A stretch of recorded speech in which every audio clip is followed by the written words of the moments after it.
अस्सलाम वालेकुम। आज की वीडियो में हम यूनिट नंबर 3 को स्टार्ट करने वाले हैं जो बेसिकली प्रोग्रामिंग फंडामेंटल से रिलेटेड है।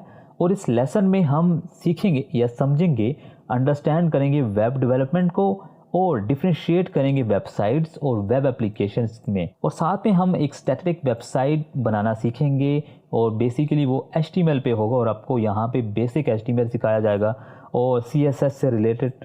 और यहाँ पे आपको create dynamic website using JavaScript. आप जावास्क्रिप्ट के ज़रिए से डायनेमिक जो वेबसाइट्स हैं वो बना सकती हैं। Front end scripting, back and scripting, यहाँ पे आप बेसिकली फ्रंट एंड सीखेंगे, वैसे तो बैक एंड भी होता है।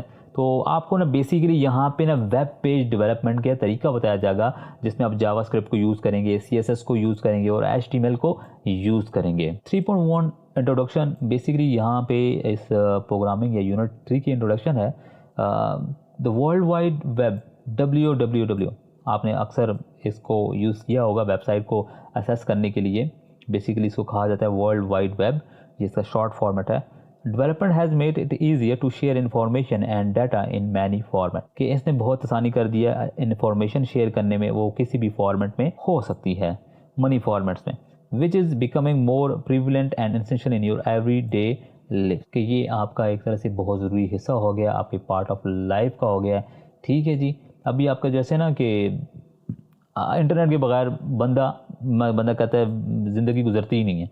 हर बंदे को इंटरनेट चाहिए, या इंटरनेट ना होना एक दिन भी तो बंदे की ज़िंदगी तरफ से अजीब किस्म की अजाब सी बन जाती है। बहरहाल, documents and pictures, audio, video are the main type of information but not limited to. जैसे यहाँ पे मैनी फॉर्मेट्स में, तो ये सारे वो फॉर्मेट्स हैं जिसमें आप इंफॉर्मेशन एक दूसरे से शेयर करते हो, वेब पेज के थ्रू या किसी और प्लेटफॉर्म के थ्रू।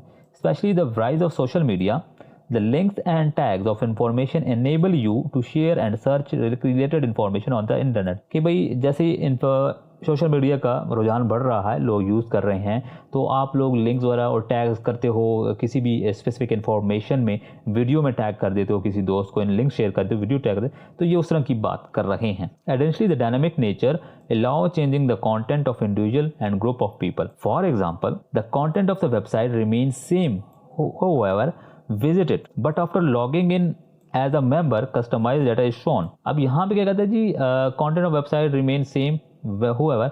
आपने कोई वेबसाइट विजिट करते हो, जब आप फेसबुक विजिट करते हो तो जो होम पेज है वो तो सबके लिए एक ही डिफ़ॉल्ट फॉर्मेट में होता है। जैसे ही उसके अंदर आप लॉगिन होते हो तो आपका जो डिज़ाइन करता होता है, यानी आपके जो फ्रेंड्स होते हैं, आपके ग्रुप्स होते हैं, वो अपने रेवलेंट उससे आपको ही शो होते हैं, जो आपने जिस तरह से जिनको ऐड किया होता है, जिन दोस्तों को ऐड किया है। लाजमी नहीं है जिस दोस्त की पिक्चर आपको शो हो रही है वही दो पिक्चर दूसरे दोस्त को भी शो हो रही होगी जिसने ऐड ही नहीं किया। तो ये उस तरह क्या कह रहा है कि ना रिमेन सेम हाउएवर, कि विजिट जब आप करते हो कि हो तो लॉगिंग जो है as a member customize data is shown, मतलब आप मेंबर को या कुछ भी हो ना, तो लॉगिन करते हो तो आपको आपके मुताबिक जो डाटा है कस्टमाइज किया होता है उस तरह का आपको दिखता है। ये सिंपल एग्जांपल तो कहूँ तो आपने सिस्टम में यूज़र 1 और यूज़र 2 रखा होगा, एडमिन होती है, जैसे एडमिन पैनल यूज़र 1, तो आप अपने एक यूज़र में होते तो उसमें डिफरेंट गेम्स इंस्टॉल होती हैं, यूज़र 2 में डिफरेंट गेम्स इंस्टॉल होती हैं, डेस्कटॉप पे डिफरेंट कैटेगरी तरीके से रखा होता है। तो ये सेम उस तरह से है कि जैसे मेंबर लॉगिन होती हैं तो वो डाटा उस तरह से पड़ा होता है। अच्छा जी, hyper text markup language HTML is the primary language that is used for the basic website development. अब ये क्या कहता है जी कि जो हाइपर टेक्स्ट लैंग्वेज है ना, HTML hyper text markup language, ये एक बेसिक लैंग्वेज है जो वेब डेवलपमेंट के लिए ज़रूरी है। अगर वेब डेवलपमेंट करनी है उसके लिए ये लैंग्वेज ज़रूरी है। Different software and tools allow you to create website using a template. बहुत सारे सॉफ्टवेयर हैं, टूल्स हैं जो आपको अलाउ करता है वेबसाइट बनाने के लिए, और यूजिंग अ टेम्पलेट मतलब बनी टेम्पलेट होती हैं, बने वेबसाइट्स होती हैं, बस आपने अपने किसी भी सर्वर पे अपलोड करना होता है। But basic knowledge of HTML is necessary to customize it according to desire. अब ये बात क्यों कह रहा है जी, आपको कहता है ना बने बनाए टेम्पलेट मिल जाते हैं। ठीक है जी, आजकल तो बहुत ही आसानी, आपको बनी बनाई वेबसाइट ही मिल जाएंगी, आपने जस्ट उसको अपलोड करना है। बट कहता है जी आपको बेसिक नॉलेज आनी चाहिए कि आप उसको कस्टमाइज कर सको अपनी डिज़ायर रिक्वायरमेंट्स के मुताबिक। ये तो नहीं है कि जिसने बनाई है वो टेम्पलेट आपको 100% आपकी रिक्वायरमेंट को फुलफिल करता हो। तो आपको इतनी बेसिक HTML आनी चाहिए ताकि आप उसको कस्टमाइज कर सको अगर आप उसको परचेज करते हो या कहीं से डाउनलोड करते हो। 3.1.1 वेबसाइट और वेब, मतलब web and website. A document which exist and is accessible through internet is a web page. अगर कोई डॉक्यूमेंट है वो एग्जिस्ट करता है, वो एक एक्सेसिबल है इंटरनेट के थ्रू, तो वो क्या चीज है? वेब पेज है। ठीक है जी। While a set of web page is a term as a website. अगर एक वेब पेज है तो डॉक्यूमेंट, अगर बहुत सारे वेब पेजेस हैं तो वो क्या होगा? एक वेबसाइट होगी। For example a news website associated press of Pakistan as shown in figure 1। ये आपकी फिगर 1 है। ठीक है जी। Has a different section and each one of them has at least one web page in every section. कहता है जी ये आपकी एक वेबसाइट है जिसमें बहुत सारे सेक्शन हैं, जैसे कि न्यूज़ की है। अब न्यूज़ के सेक्शन कैसे हो सकते हैं? उसके मुख्तलिफ हो सकते हैं, जैसे कि स्पोर्ट्स हो सकता है, एंटरटेनमेंट हो सकता है, या ट्रेंडिंग न्यूज़ हो सकता है, या ब्रेकिंग न्यूज़ हो सकता है। तो इसके अपने अपने हेडिंग्स होती हैं, सेक्शंस होते हैं। तो उसमें भी मल्टीपल आगे पेजेस होते हैं या एक एक पेजेस होते हैं। तो एक उन सब पेजेस को मिलाकर आपकी एक वेबसाइट बनती है। To access a web page, अच्छा यहाँ पे हैज डिफरेंट सेक्शन एंड अच्छा, to access a web page software namely web browser is used. अब यहाँ पे जो अंग्रेजी यूज हुई है ना, शायद आपके उस तरह से आप जब पढ़ रहे हो आप समझ नहीं पा रहे। बेसिकली ये आपको ना बस नॉर्मल टच कर रहा है कि आपको जो है ना, आप क्या कहते हैं जी, to access a web page. मतलब वेब पेज को क्या मतलब, अगर वेबसाइट को अपने असेस करना है तो क्या है जी, एक सॉफ्टवेयर से हैं नेमली जो कि वेब ब्राउज़र कहा जाता है, जैसे कि आपका गूगल क्रोम है या मोज़िला फायरफॉक्स है, उसको जो है वो आप यूज़ करोगे तब ही आप इन वेबसाइट्स को, वेब पेजेस को असेस कर सकते हो। You just provided the universal resource locator URL in the website which is the generally accessible address of the document। अब ये क्या बात कर रहा है कि जी आप उस सॉफ्टवेयर में एक अपना URL लिखोगे, ठीक है, जब URL डालोगे तब ही आप उन जो है ना पेजेस को, वेबसाइट्स को असेस कर पाओगे। This way web browser will locate the document and display it. और इस तरीके से जब तक आप स्पेसिफिक यूआरएल नहीं डालोगे, आपको ब्राउज़र जो है वो आपको उस रंग की वेबसाइट है। ठीक है जी। आप लाजमी है कि आप, जैसे हम बहुत ज़्यादा लोगों को पता ही है कि गूगल क्रोम है वो एक वेब ब्राउज़र है। ये याद रखिए, वेब ब्राउज़र है। ठीक है, अगर किसी को नहीं मालूम तो ये गूगल क्रोम, आपका मोज़िला फायरफॉक्स जो हैं ये आपके वेब ब्राउज़र हैं। और यूआरएल जो है ये www.facebook आप लिखते हैं तो ये आपकी यूआरएल है। और जब तक आप फेसबुक नहीं लेंगे www.facebook.com तो वेब ब्राउज़र जो है वो आपको डिस्प्ले नहीं करेगा वो वेबसाइट, वो इन्फॉर्मेशन, वो डॉक्यूमेंट। ये कहना चाहता है बेसिकली यहाँ पे। अच्छा, थोड़ा सा नीचे आके पढ़ते हैं। In case you are unable to recall the URL of the website you are searching, help of search engine is quite useful। अगर मिसाल के तौर पर अगर आपको फेसबुक का URL नहीं पता www.facebook.com, ठीक है, तो आप ना फिर एक सर्च इंजन आता है, सर्च इंजन, उसके ज़रिए भी आप सर्च कर सकते हो। ये क्या जी, सर्च इंजन आपको पता ही है, गूगल क्रोम हो गया, बिंग हो गया, MSN हो गया, ये बहुत सारे सर्च इंजन हैं।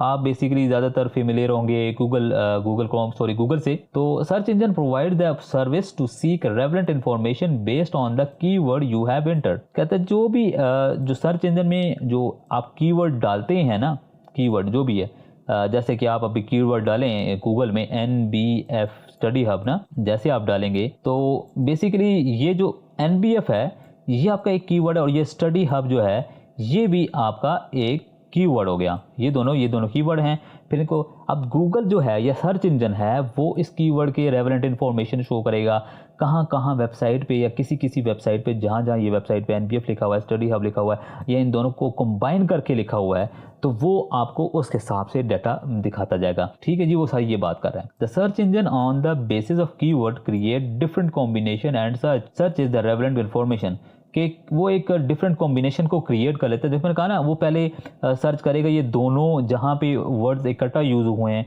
वो डिस्प्ले करे, साथ में वो दिखाएगा जहाँ NBF सिर्फ सिंगल यूज़ हुआ है तो वो भी दिखाएगा, साथ में स्टडी हब सिंगल यूज़ है तो वो भी दिखाएगा, जब स्टडी हब जहाँ पहले यूज़ हुआ है। इस तरह की ना वो सारी कॉम्बिनेशन करके आपको ना वेबसाइटें लोड करके दे देगा। अच्छा, apart from the relevant matches result are also display to help user to explore extra information and information. अब मैंने क्या कहा था, जैसे कि लाजमी नहीं है कि वो सिर्फ आपको यही डाटा दिखाए। वो कहता है पहले उसका टारगेट ये होगा कि NBF स्टडी हब जहाँ पे यूज़ हुआ है वो इन्फॉर्मेशन, वो वेबसाइटें आपको लेकर सामने ले आए। उसके बाद वो देखेगा जहाँ जहाँ NBF हुआ है तो वो फिर नीचे ले आएगा। इसी तरह पे स्टडी हब जहाँ पे यूज़ होगा वो नीचे, उससे नीचे रहा। तो कहते हैं एक्स्ट्रा इन्फॉर्मेशन आपको दिखाने के लिए है, ठीक है। You help user to explore extra information. Once the result are collected by the search engine, it displays the website and address and little content from every website in the list of fashion iPhone fair। कहता है जी जब जैसे ही वो data collect कर लेगा और search engine जो है वो आपको डिस्प्ले कर देगा वेबसाइट एड्रेस का, ठीक है जी, और हर वेबसाइट से थोड़ा बहुत कंटेंट ले आएगा सामने। आपने जब भी वेबसाइट ओपन की हुई है, बल्कि गूगल में आप जब सर्च करते हैं तो आपके सामने ना, जैसे ये देखें ये वेबसाइट जिसे ये आपने देखें एसोसिएटेड प्रेस ऑफ पाकिस्तान लिखा हुआ है ना, तो यहाँ पे देखें वो associated press of Pakistan, Pakistan national news, ये कुछ इन्फॉर्मेशन लिखी हुई है ब्लैक में। ये वो इस इन्फॉर्मेशन की वो बात कर रहा है कि जब भी आप कुछ चीज़ जो है ना सर्च इंजन में लिखेंगे तो उससे रेलेवेंट आपको कुछ ना कुछ वो यहाँ पे ना लिटिल कंटेंट भी आपको दिखाता रहता है। अच्छा, the point two note is that every website has a home page. यहाँ पे ये बात नोट करने वाली है कि जब भी आप कोई भी वेबसाइट ओपन करते हैं उसका एक होम पेज होता है। As soon as a web page opens up, जैसे ही वेब पेज ओपन होता है, ये वेबसाइट ओपन होती है, its home page is display and there after you can navigate the website to extract the information. और इसी तरह फिर आप वेबसाइट को नेविगेट करते हो और एक्सट्रैक्ट करते हो वहाँ से इन्फॉर्मेशन। अब एक होम पेज होता है ना जहाँ पे बना होता है और वहाँ पे लिखा होता है जी आपने मिसाल से शॉपिंग वेबसाइट ले लें, शॉपिंग प्लेटफॉर्म ले लें, तो वहाँ पे ना कैटेगरीज बनी होती हैं, फैशन, मैन, वुमेन्स और इलेक्ट्रॉनिक्स। तो आपका वो होम पेज होता है। जब भी वो वेबसाइट ओपन करेंगे या जब भी ई कॉमर्स की ओपन करेंगे तो आपको सबसे पहले वही चीज़ें कैटेगरीज ऊपर शो होंगी, साइड पे कुछ और शो होगा, फिर उसके अंदर से आप उसको रेलेवेंट इन्फॉर्मेशन या एक्स्ट्रा इन्फॉर्मेशन लेकर आएंगे, यानी उन पेजेस पे जाएंगे।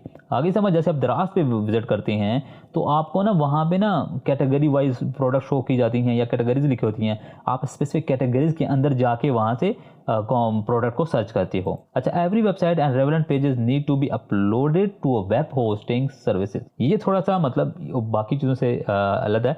मतलब कि जब भी आप ना कोई वेबसाइट बनाते हो, वेब पेज बनाते हो, तो अभी आपने देखो वेब पेज तो बना लिए, अब आप कैसे, जो आपका दूसरा दोस्त है वो इस पेज को कैसे असेस करेगा, ऐसा ही है। अभी आपके मोबाइल में जब भी कोई वीडियो है मिसाल के तौर पर, तो वो जो आपका दूसरा दोस्त है वो आपके मोबाइल के अंदर तो नहीं आ सकता ना वीडियो देखने के लिए। आप उसको कहीं ना कहीं अपलोड करते हो, व्हाट्सएप पे अपलोड करते हो, फेसबुक पे अपलोड करते हो, किसी ना किसी प्लेटफॉर्म पे अपलोड करते हो, तब भी वो दूसरा बंदा आपकी उस वीडियो को या तस्वीर को देखता है।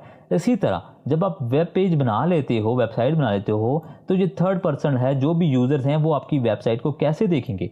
उसके लिए आपको सर्वर चाहिए होते हैं जहां पर आप उन पेजेस को अपलोड करते हो। आपने बहुत सारी वेबसाइट शायद देखी हो, आपने ऐड देखे होंगे वेब होस्टिंग से रिलेटेड, जिसमें बताया जाता है कि आप जो डोमेन परचेज कर लो होस्टिंग पर। जो आप बहुत मशहूर वेबसाइट है godaddy.com, जो है आपने विजिट कर लो। अगर आपको नहीं पता, godaddy.com सर्च करेंगे ना तो ये वेब होस्टिंग की बहुत मशहूर वेबसाइट है, ठीक है। Which offer web server that are available to round the clock. अब यहाँ पे which offer web server that are available round the clock. अब सर्वर का मैं ये बात मैं बेसिकली थोड़ा सा इसको और ज़्यादा सिंपल करूँगा कि ठीक है जी, आपने ना एक पेज बना लिया है और आपका जो सिस्टम है वो आपका एक सर्वर है। अब सर्वर मैंने एक्सप्लेन करता हो ज़्यादा, ठीक है। सर्वर क्या है जी, आपका एक असेस, लोग आपके सिस्टम को असेस कर रहे हैं, पेजेस बने हुए हैं ना, आपको जहाँ पे डाटा पड़ा हुआ, आपने पेज बनाया हुआ है, तो अभी आपके कंप्यूटर का असेस करेंगे उस पेज को देखने, वेबसाइट को देखने के लिए। अब क्या है कि आपका कंप्यूटर 24 घंटे ऑन होगा, लाजमी बात है, क्योंकि कोई भी किसी टाइम भी आप देख सकते हैं। जब भी आप देखें, जब भी फेसबुक आप असेस करते हैं, जिस कोने में भी करें तो फेसबुक ओपन होती है। इसी तरह अब एक यूज़र है जो रात के 2 बजे आपका वो वेबसाइट ओपन करना चाहता है, ये तो नहीं कि आपने सिस्टम बंद कर दिया है तो वो सब कुछ बंद हो जाएगा। इसलिए हमें कुछ ऐसे सर्वर चाहिए होते हैं। जो सर्वर होते हैं ना, वो राउंड द क्लॉक का क्या मतलब है, 24 घंटे वो 24/7 जो है ना वो सर्वर चल रहे होते हैं। अगर उनके पास ऐसे सर्वर होते हैं, सर्वर अगर डाउन भी होता है तब भी वो दूसरा सर्वर चल रहा होता है। अक्सर आपने देखा होगा जी, फेसबुक डाउन हो गया है, व्हाट्सएप डाउन हो गया है, मगर ऐसा नहीं होता कि फेसबुक बिल्कुल ही ब्लैकआउट हो जाए, ठीक है जी, बिल्कुल ख़त्म हो जाए। नहीं, फेसबुक में कुछ फंक्शन जो हैं वो काम नहीं कर रहे थे, कुछ यूज़र्स के पास वो जो वेबसाइट लोड नहीं हो रही थी, तो इस तरह की प्रॉब्लम होती है। उसका मतलब ये है कि उन्होंने मल्टी सर्वर लगाए होते हैं कि अगर इन द केस ये सर्वर डाउन हो गया तो दूसरा सर्वर काम कर रहा होगा या इसका जो लोड है वो इस पर चला जाएगा। तो इस तरह के ना मल्टी सर्वर होते हैं, यहाँ पे वो बात की हुई है, ठीक है जी। अच्छा, this way client and visitor can access the website on their digital devices. और इस तरीके से जो वेबसाइट्स को ना डिजिटल डिवाइस के थ्रू एक्सेस कर सकते हैं। जैसे मैंने बताया ना कि आप वो कैसे वो एक्सेस करेंगे, सारी कहानी समझाइए ना। तो यहाँ तक तो उम्मीद है कि आपको समझ आ गई होगी। अच्छा, इसमें ये वो सारी ये वेबसाइट हैं जैसे बता रहा था। तो यहाँ से फिर स्टार्ट करते हैं। अगला है 3.1.2 web application. On other hand, a computer program which offer a services or executes tasks view the browser internet connection. On other hand, एक और मतलब है computer program which offer a service और execute task via browser and internet connection remotely accessing a server is called web application. अब ये थोड़ा सा ऐसे है कि एक ब्राउजर है, यानी आपका गूगल क्रोम है, ठीक है, या जो भी आपका ब्राउजर है, उसके थ्रू आप कुछ ऐसे डाटा को एक्सेस कर रहे हो जो आपके अगले कहीं सर्वर पर पड़ा हुआ है। जैसे होता है ना रिमोट जॉब्स बोलते हैं, काम तो आप यहाँ पे कर रहे होते हैं बट फंक्शन वहाँ परफॉर्म हो रहा होता है। तो इस तरह की जो वेबसाइट्स होती हैं, काम होते हैं, वो बेसिकली वेब एप्लीकेशन पे परफॉर्म की जाती हैं। उनको कहा जाता है वेब एप्लीकेशन पे। वेबसाइट तो आपको ना डाटा शो कर देता है बस, ठीक है, उसके अंदर करते हो। वेब एप्लीकेशन क्या होता है, जहाँ पे आप काम करते हो मगर बैक एंड पे कहीं और होता है। On a computer program which offer services और एग्जीक्यूट टास्क, कोई सर्विस प्रोवाइड करेगा या कोई एग्जीक्यूट करेगा task browser and internet connection को इस्तेमाल करते हुए रिमोटली एक्सेसिंग अ सर्वर में बताया ना कि कोई पीसी है वो किसी और जगह पे पड़ा हुआ है, तो उसको ना कहा जाता है।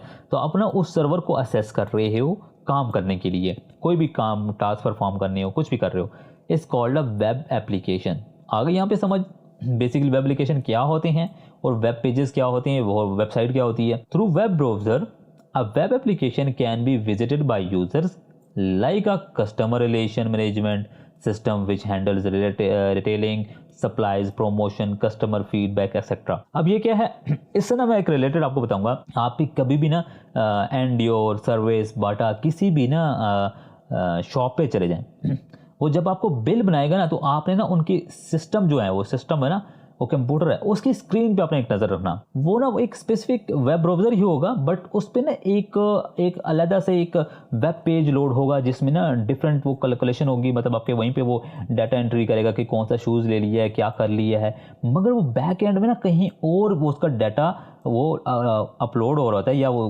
कैलकुलेट हो रहा होता है, क्योंकि उन्होंने सारी जितनी भी दुकानें हैं ना उनका सारा एक जगह पे जो जितनी भी सेल्स होती हैं वो सारा एक जगह पे वो काउंट कर रहे होते हैं। तो डाटा तो यहाँ फीड कर रहा होता है बट साथ में परफॉर्म यहाँ हो रहा है, यहाँ पे बेसिकली जस्ट डिस्प्ले हो रहा है। अब ये कहता क्या है, customer relation management system which handle retailing supplies promotion customer feedback etcetera.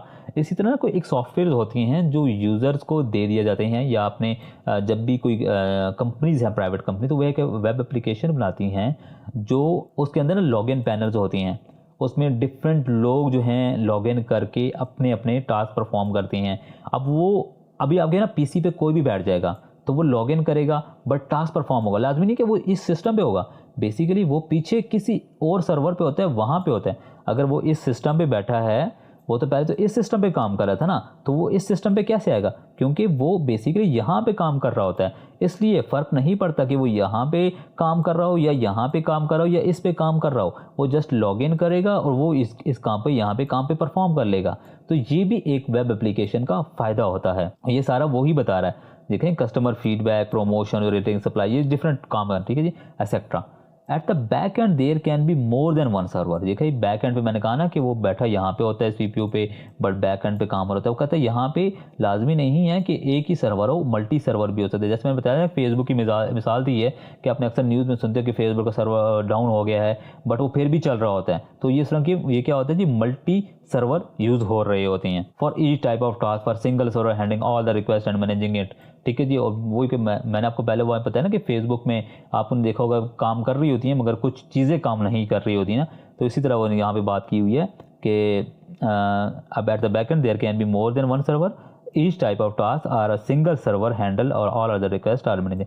मतलब हो सकता है कि एक टास्क जो है वो एक सर्वर पे अपने परफॉर्म करता हो, दूसरा टास्क जो है या दूसरा काम है वो दूसरा सर्वर के मतलब अपलोडिंग एक सर्वर करता हो, डाउनलोडिंग दूसरा सर्वर करता हो। तो इस तरह की वो चीज़, या वो दोनों काम कर सकता है, लाजमी नहीं है कि उसके लिए अलग अलग सर्वर लगाने पड़ेंगे। ये जस्ट इस तरह की कॉन्सेप्ट की बातें आप कर रहे हैं। अच्छा, while keeping the front end updated, it allow depend on the architecture which is being deployed to facilitate the front end transport to normal user. ठीक है जी, जैसे ही आप फ्रंट एंड अपडेट करते हैं, फ्रंट एंड क्या होता है, जो आपको नजर आ रहा होता है, जैसे ही अपडेट करते हैं उसी तरीके से ना वो जो बैक एंड है या जो सारा है ना वो स्ट्रक्चर सारा अपडेट होता रहता है पीछे। अब जैसे आप अपनी होम पेज को ना, जो आपकी प्रोफाइल है उसको अपडेट करते हैं ना, तो बैक एंड भी ना उसी तरह से अपडेट होता है और उसी तरह आपको डिस्प्ले करता है। ये सारे उस तरह के कॉन्सेप्ट के बातें कर रहे हैं। यहाँ तक तो उम्मीद है समझ आ गई होगी। अब बात कर लेते हैं वेबसाइट डेवलपमेंट पे। वीडियो काफ़ी लंबी होगी है, बस इसी को कवर करते हैं, फिर उसके बाद नेक्स्ट वीडियो में देखेंगे 3.4 को जो भी है स्टैटिक वेबसाइट्स को। ठीक है, अच्छा वेबसाइट डेवलपमेंट को जरा पढ़ लेते हैं। Website is the first step to show your presence in digital world. के फर्स्ट वेबसाइट जो है वो एक पहला कदम है आपकी एग्जिस्टेंस डिजिटल वर्ल्ड में। अब प्रेजेंस क्या मतलब कि अभी देखो आजकल जो भी ना फैशन इंडस्ट्री में या कपड़े की कोई भी मार्केट में या फैशन डिज़ाइन करते हैं ना, तो वो अपनी वेबसाइट लॉन्च कर देते हैं एग्जिस्टेंस शो करने के लिए कि भाई हम भी आ गए हैं। तो जब तक आप अपनी वेबसाइट नहीं बनाओगे तो उस वक्त तक आप अपनी प्रेजेंस डिजिटल वर्ल्ड में नहीं लेकर आओगे। तो ये वो बात कर रहे हैं कि अगर आपने कोई काम शुरू किया है तो सबसे पहले वेबसाइट बनाओगे तो आपका डिजिटल वर्ल्ड में एक तरह से आप इन हो गए हो। Website only share information and content and does not allow any changes by the viewer. अब कहते हैं जी वेबसाइट जो होते हैं वो बेसिकली आपको इंफॉर्मेशन शो करता है, मगर उसमें जो देखने वाला है वो उसके अंदर अमेंडमेंट नहीं कर सकता। अब website can have a single or multiple pages link together. Website के दरमियान पीछे बहुत मतलब मल्टीपल पेजेस हो सकते हैं जो आपस में लिंक होते हैं। यानी आपने कभी होम पर क्लिक किया या अबाउट पे क्लिक किया तो अबाउट वाला पेज लोड होके आपके सामने आ जाएगा।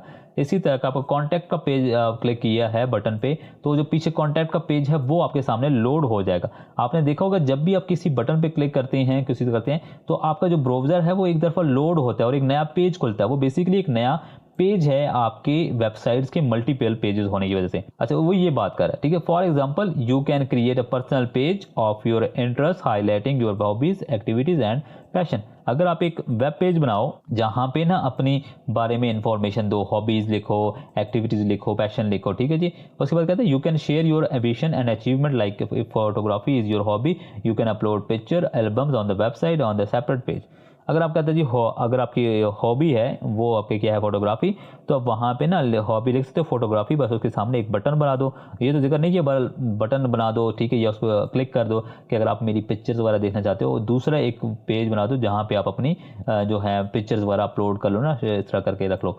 जब भी कोई बंदा देखना चाहता है आपकी पिक्चर्स को तो क्लिक करेगा तो वो वाला भी पेज जो अपलोड हो जाएगा। तो ये बात कर रहा है anyone who visit the website can view the content but in no manner can manipulate it. ठीक है जी, वो देख तो सकता है बट उसको मैनिपुलेट वाला इस तरह की चेंजिंग नहीं कर सकता। यहाँ तक कुछ कंफ्यूजन हो तो आप कमेंट्स में पूछ सकते हो। बेसिकली ये जो आपके रोज़मर्रा की चीज़ें ही हैं जो अगर आप वेबसाइट्स को असेस करते हो तो ये आपको समझने में इतना मुश्किल नहीं है। तो कोई भी मसला हो, कोई कन्फ्यूजन आई हो, कुछ गलती हो गई हो तो आप कमेंट्स में ठीक कर सकते हैं, और अगर आपने कुछ पूछना है तो वो भी कमेंट में पूछ सकते हैं। Thank you.